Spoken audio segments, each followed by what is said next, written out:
ini kita berada di percakapan ke-11, Shloka 45, halaman 184 yang punya buku. Arjuna sedang berkata, melihat wujudmu yang maha menakjubkan, aku bahagia. Namun pikiranku kacau dan ketakutan juga. Mohon kiranya Gusti berkenan menunjukkan wujud sebagai Vishnu, sang pemelihara. Wahai Devesha, Krishna penguasa para dewa. Jagan Dewasa, Krishna penopang alam semesta. Anugerahilah daku dengan penglihatan itu. Ketika kita melihat wujud semesta dari Yang Maha Kuasa, di situ cuma yang kelihatan bukan hanya segala kebaikan saja, dan ini adalah di sini adalah perbedaan antara cara pandang Weda, cara pandang Yoga, Dharma, dan cara pandang yang lain. Kita melihat Tuhan, Gusti, atau apapun sebutannya, kita tidak mempersoalkan sebutan, sebagai segala-galanya. Di situ ada kebaikan, juga ada kejahatan. Kejahatan itu dari mana? Kejahatan itu juga ada karena karma, karena apa, dan semuanya itu karena Tuhan juga. Tidak ada sesuatu apapun yang terjadi bukan karena Dia. Ketika kita melihat segala sesuatu seperti itu, kita bingung. Saya sudah berbuat baik, kenapa kena musibah, kena celaka? Kita bingung. Ini pula yang terjadi pada Arjuna. Melihat wujud Krishna, wujud Gusti, wujud Tuhan, apapun sebutan kita, yang maha ada, di mana-mana ada, dalam segala bentuk, kita bisa bingung. Karena bingung itu, maka Arjuna mengatakan, wahai Gusti, perlihatkan kepadaku wujudmu sebagai Vishnu yang memelihara. Yang memelihara. Di sini berapa banyak orang yang bisa menatap Dewi Kali dengan wujud yang maha mengerikan. Lidahnya keluar penuh dengan darah. Ya. Itu pun wujud Tuhan. Ketika sedang terjadi bencana, di balik bencana itu adalah Mahakal. Shiva dengan Kali sedang menari, sedang bertanda mereka. Bencana itu bukan terjadi karena suatu makhluk yang lain, semuanya terjadi karena Tuhan yang sama dan karena karma kita. Karma yang kita lakukan mengundang bencana-bencana itu. Memang kita boleh mengatakan bahwa itu bencana alam itu kan memang hukum alam, ya hukum alam. Tapi bahwasanya kita kena bencana, karena dampak itu adalah karena perbuatan kita. Zaman dulu ketika saya masih kecil dan saya sudah bercerita berulang kali, di Solo sering juga terjadi gempa bumi, tapi kita nggak pernah mendengar ada orang yang mati. Kenapa bisa begitu? Karena kebanyakan rumah cuma satu lantai. Dan kalaupun ada lantai kedua, lantai dua, lantai atas, biasanya terbuat dari papan, terbuat dari kayu. Jadi kalaupun terjadi gempa, nggak ada orang yang mati. Ya, ada kerusakan di rumah, gentengnya pada rusak. Tetapi sampai orang mati, jarang, saya nggak pernah mendengar waktu itu. Sekarang kalau terjadi gempa, puluhan orang bisa mati langsung. Mati itu karena apa? Karena lari-lari dari lantai berapa, dia panik. Bahkan ada yang bisa jatuh, menjatuhkan diri, lompat keluar tapi menjatuhkan diri. Meninggal. Nah ini perbuatan siapa? Bencana memang harus terjadi bahwa kita kena dampak dari bencana itu karena perbuatan kita, karma kita. kita menjadi sangat-sangat serakah, mau ini, mau itu. Kemarin-kemarin saya dengar orang berkata bahwa negeri ini, kota ini harus seperti Hong Kong, harus seperti Amerika, cakar langit. Kita punya 17.000 pulau. Kita bisa membangun di pulau-pulau lain. Mereka nggak punya pulau, mereka cuma punya tanah yang terbatas. Tapi karena keserakahan kita mengundang bencana. Ketika kita melihat bencana itu, maka kita bingung. Apa yang sedang terjadi? Arjuna juga bingung dan dia mengatakan, perlihatkan kepadaku dalam wujudmu sebagai Vishnu yang memelihara. Ke-46, wahai wujud semesta Vishwarupa, berlengan ribuan, aku ingin melihatmu kembali dalam wujudmu sebagai Vishnu yang maha memelihara, berlengan 4, bermahkota dengan gada dan cakra di tanganmu. Sebelum memperlihatkan wujud Vishwarupa yang berlengan ribuan, berwajah ribuan, sebelum itu Krishna sudah memperlihatkan wujudnya sebagai Vishnu. Dengan tangan 4. Tangan 4 ini apa? Tangan 4 ini, setiap tangan memiliki atribut, memiliki senjata atau sesuatu yang ada maknanya. Di salah satu tangan Vishnu ada cakra. Cakra ini memberikan kita pelajaran bahwa kita harus menghargai waktu. Kala cakra. Kalau kita menghargai waktu, kita akan menghargai dharma.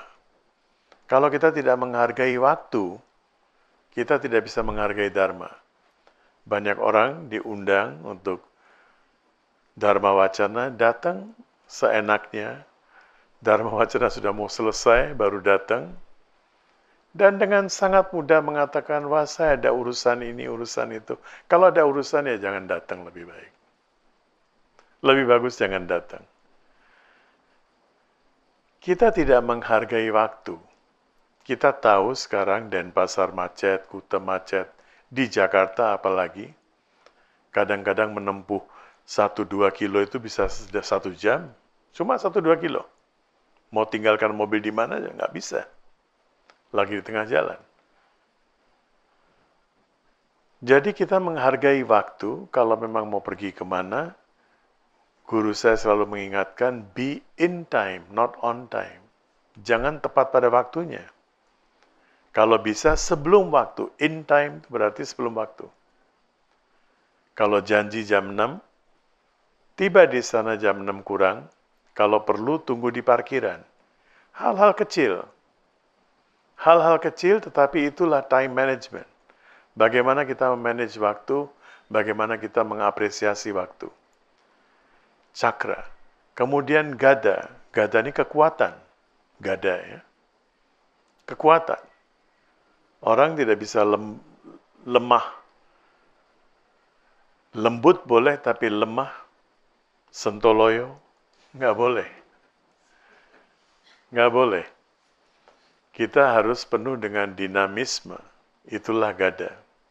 Dan di satu tangannya lagi ada shangka. Apa itu? Keong, ya.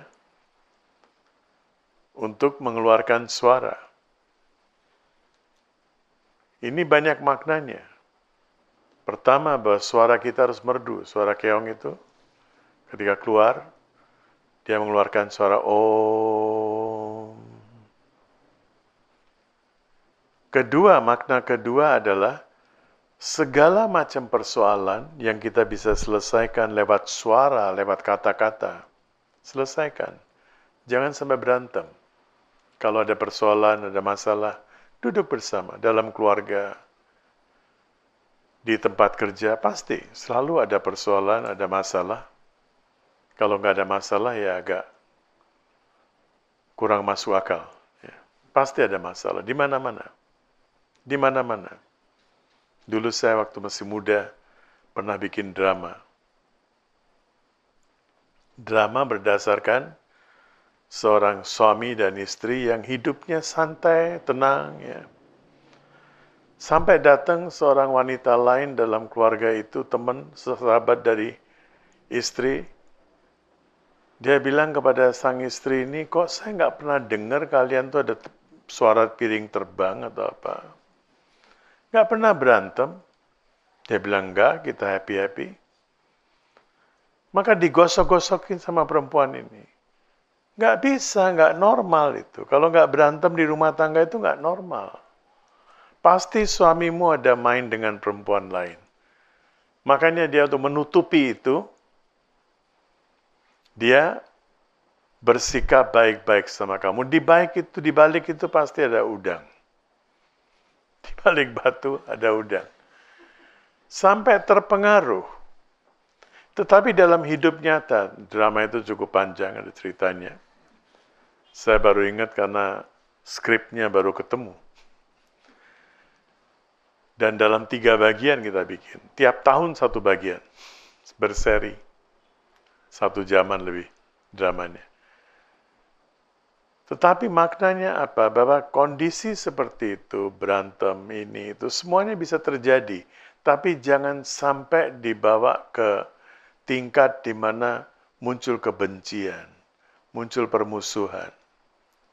Apapun yang bisa diselesaikan lewat dialog, silakan diselesaikan. Tapi kalau nggak mau selesai, juga harus siap dengan segala keberanian.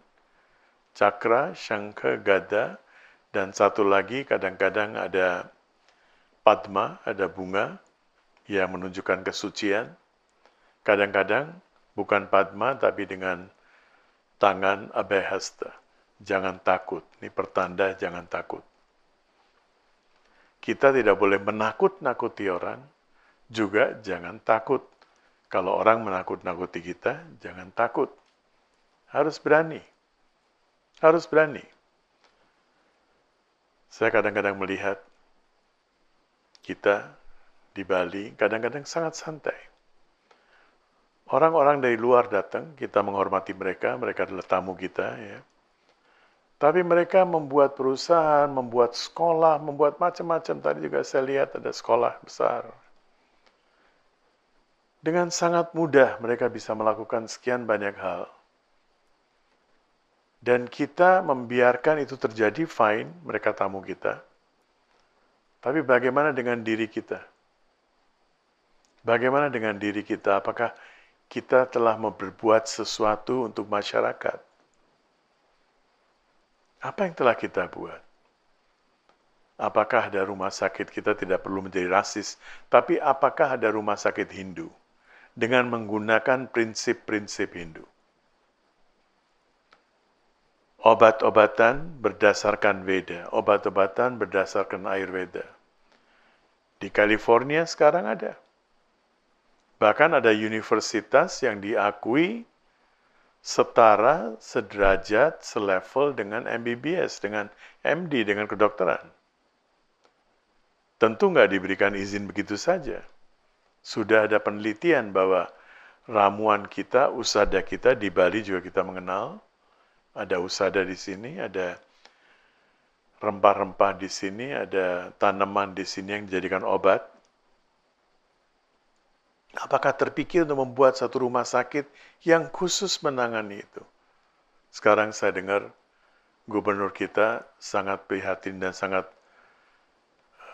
concern dengan hal-hal seperti ini. Bagus. Kita harus mulai mengembangkan sesuatu seperti itu. Dalam konsep kita, itulah sifat Vishnu. Itulah sifat Vishnu. Memelihara kebutuhan masyarakat kita apa? Pendidikan, kesehatan, lapangan kerja. Kita sementara ini sibuk untuk diri kita masing-masing. Tidak pernah memikirkan orang lain. Jadi tadi saya lewat ada banner mudah-mudahan yang dibuat orang lokal di Tabanan. Ada sekolah International Polytechnic. nggak tahu istilah internasional itu benar-benar internasional atau enggak. Tapi politeknik, ini bagus sekali. Bahwa anak-anak itu nggak semua orang harus ikut menjadi S1, mendapatkan gelar S1. Dengan mengikuti politeknik, dia bisa langsung bekerja. Jadi nggak usah drop out politeknik yang saya lihat di luar negeri, 6 bulan sampai setahun. Dan mendapatkan gelar setara dengan D3, diploma. Di sana nggak ada D1, D2, D3, diploma. Diploma nggak pakai 1, 2, 3. 6 bulan sampai setahun. Dan anak-anak ini bisa dipakai oleh perusahaan-perusahaan. Bukan sebagai teknisi, bukan sebagai montir. Tapi sebagai level-level yang lebih tinggi dari itu. Dengan mengikuti program setahun saja. Ini sifat-sifat memelihara. Jadi kalau kita membaca Bhagavad Gita, jangan cuma menghafal. Banyak orang kira kalau sudah menghafal Bhagavad Gita dalam bahasa Sanskerta, sudah hebat. Tidak. Tidak. Kita sampai sekarang juga nggak tahu, 5.000 tahun yang lalu, Krishna bicara dengan Arjuna itu pakai bahasa Sanskerta atau pakai bahasa lain. Saya juga butuh waktu untuk memahami hal ini. Zaman itu bahasa Sanskerta belum ada, yang ada bahasa Prakrit, bahasa alam. Dan bahasa Bali, aksara Bali, itu berasal dari bahasa Prakrit. Begitu juga bahasa Kambodia, bahasa Sindhi, bahasa Marathi, bahasa Gujarati di India. Bahasa-bahasa di seluruh wilayah kita, Vietnam segala itu, aksaranya dan semuanya itu berdasarkan bahasa Prakrit. Bahasa alam. Sehingga ada persamaan, ada juga perbedaan. Dari situ baru muncullah bahasa Sanskerta. Seperti ingat dulu zamannya Pak Harto, dari ejaan lama dibuat ejaan baru, masih ingat? TJ dulu C, sekarang C ya. Ya, disempurnakan ya, ejaan yang disempurnakan. Begitu juga Sanskrit. Bahasa yang disempurnakan dibuat Sanskrit. Dipolish, diperbaiki. Jadi bahasa Sanskrit itu bagus sekali. Tapi jangan menjadi fanatik. Kalau sudah bisa menghafal Gita dalam bahasa Sanskrit, kita sudah mencapai Goloka, kita sudah mencapai tempatnya Krishna. Tidak akan terjadi itu. Harus memahami maksudnya. Dan pemahaman maksud ini, kita semua harus memahami berdasarkan kesadaran kita masing-masing. Saya cuma memberikan pemahaman saya sekarang. Tidak ada seorang pun yang bisa mengatakan pemahaman Arjuna seperti apa. Cuma Arjuna yang tahu. Tidak ada seorang pun yang bisa berkata pemahaman Krishna seperti apa. Cuma Krishna yang tahu. Kita sedang memahami sebatas kemampuan kita. Ada laut di situ, ada sungai di situ. Kita mau ambil air dari sungai itu. Pakai apa? Pakai apa? Kita punya tempat. Berdasarkan besar atau kecilnya tempat itu, kita bisa mengambil air sebatas itu. Kita nggak bisa ambil seluruh isi dari kali itu, dari sungai itu. Begitu juga kita sedang memahami Bhagavad Gita ini berdasarkan kemampuan kita. Kita tidak boleh arogan. Kita tidak boleh sekali-kali menjadi begitu sombong bahwa hanya pemahaman saya yang betul. Krishna tidak mengajarkan itu. Yang lain pemahamannya keliru, semuanya nggak benar. Semuanya pemuja setan, cuma saya pemuja Tuhan. Nggak bisa. Itu bukan dharma kita. Itu bukan sanatana dharma yang memberikan ajaran kepada kita ekam sat viprabhaudawadanti. Kebenaran satu adanya. Kalian mau menyebutnya dengan sekian banyak nama, silahkan. Tapi kebenaran itu satu. Kita cuma bisa mengambil sebatas kemampuan kita. Jadi Arjuna melihat lagi Krishna dalam wujudnya sebagai Vishnu.